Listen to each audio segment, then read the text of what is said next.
Hello అందరికీ welcome back to my channel Lavanya Kishore. First అయితే అందరికీ హ్యాపీ సండే అనమాట. సో సండే కాబట్టి ఈరోజు మా ఇంట్లో స్పెషల్ మటన్ బోటీ ఫ్రై. మీ ఇంట్లో సండే స్పెషల్ ఏం చేశారో కామెంట్ బాక్స్లో కామెంట్ చేయండి. అండ్ అలాగే బోటీ ఫ్రై అంటే ఎంతమందికి ఇష్టమో కూడా కామెంట్ చేసేయండి. బోటీ ఫ్రై చేయాలంటే ఫస్ట్ బోటీని బాయిల్ చేసుకోవాలన్నమాట.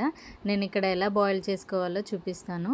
ఒక కుక్కర్ తీసుకొని అందులోకి ఈ బోటీని మొత్తం వేసి వాటికి సరిపడంత వాటర్ వేసుకోవాలి. అండ్ ఇందులోనే 1 spoon salt, 1 spoon turmeric add చేసుకొని 6 విజిల్స్ వచ్చేంత వరకు కుక్కర్లో కుక్ చేసుకోవాలన్నమాట.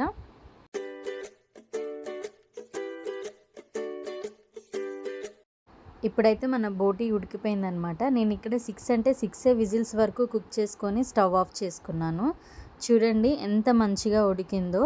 ఇలా ఉడికిన బోటీని వేరే బౌల్లోకి ట్రాన్స్ఫర్ చేసుకొని ఒక 3 టైమ్స్ నీట్గా శుభ్రంగా కడుక్కొని చిన్న చిన్న ముక్కలుగా కట్ చేసుకోవాలన్నమాట. నేను ఇక్కడ చూపిస్తున్నాను చూడండి. ఇలా నేను కట్ చేసుకున్న విధంగా చిన్న చిన్న ముక్కలుగా కట్ చేసుకొని పెట్టుకోవాలి. ఇప్పుడు మనం బోటీ ఫ్రై ఎలా చేసుకోవాలో చూద్దాము. ఫస్ట్ గ్యాస్ మీద ఒక కడాయి పెట్టి కడాయి బాగా హీట్ అయిన తర్వాత ఇక్కడ నేను 3 పావుల ఆయిల్ యూజ్ చేస్తున్నాను. మటన్ కాబట్టి కొంచెం ఆయిల్ ఎక్కువగా ఉంటేనే ఎక్కువ టేస్ట్ అనిపిస్తుంది అనమాట. అండ్ ఇందులోనే బగారాకు, జావిత్రి పూలు 2, ఒక ఇలాచి, స్టార్ అనాస, దాల్చిన చెక్క వేసుకోవాలి. వీటన్నిటిని ఆయిల్లో ఫ్రై చేసుకోవాలి. ఇవి ఫ్రై చేసుకున్న తర్వాత నేను ఇక్కడ కట్ చేసుకున్న ఆనియన్ కాకుండా మిక్సీ జార్లో పట్టుకున్న ఆనియన్ యూజ్ చేస్తున్నాను.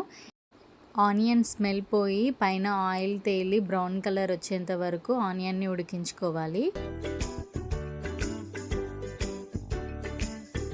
ఇలా ఆనియన్ బ్రౌన్ కలర్లోకి వచ్చాక ఇందులోనే 1 స్పూన్ జింజర్ గార్లిక్ పేస్ట్, చిటికెడు పసుపు, 2 రెబ్బల కరివేపాకు వేసుకొని అల్లం పచ్చివాసన పోయేంత వరకు పైన ఆయిల్ తేలేంత వరకు ఉడికించుకోవాలన్నమాట.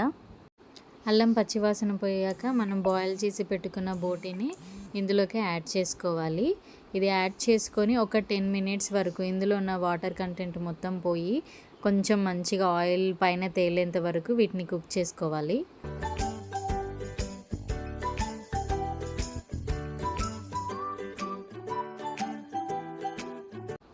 ఇలా వాటర్ మొత్తం పోయి ఆయిల్ పైకి తేలేంత వరకు ఈ బోటీని మంచిగా ఉడికించుకోవాలి. నెక్స్ట్ ఇందులోకి కారం, సాల్ట్ యాడ్ చేసుకోవాలి. మటన్ కాబట్టి అంటే నాన్ వెజ్ ఐటమ్స్కి ఎప్పుడైనా సరే కొంచెం కారం ఎక్కువగా ఉంటేనే టేస్ట్ ఉంటుంది అనమాట. సో నేను ఇక్కడ ఒక 2 స్పూన్స్ వరకు కారము, 1 స్పూన్ సాల్ట్ యూజ్ చేస్తున్నాను. ఎందుకంటే ఆల్రెడీ నేను బాయిల్ చేసుకునేటప్పుడు సాల్ట్ వేసా కాబట్టి ఇక్కడ సాల్ట్ కొంచెం తక్కువ వేస్తున్నాను. కారం మొత్తం పీసెస్కి పట్టేలాగా గరిటెతోటి తిప్పుకొని మరో 5 నిమిషాలు కుక్ చేసుకోవాలి. మీరు కూడా బోటీ ఫ్రైని ఇలానే చేస్తారా, లేకపోతే ఇంకా ఏమైనా డిఫరెంట్ ప్రాసెస్లో చేస్తారో కామెంట్ బాక్స్లో కామెంట్ చేయండి.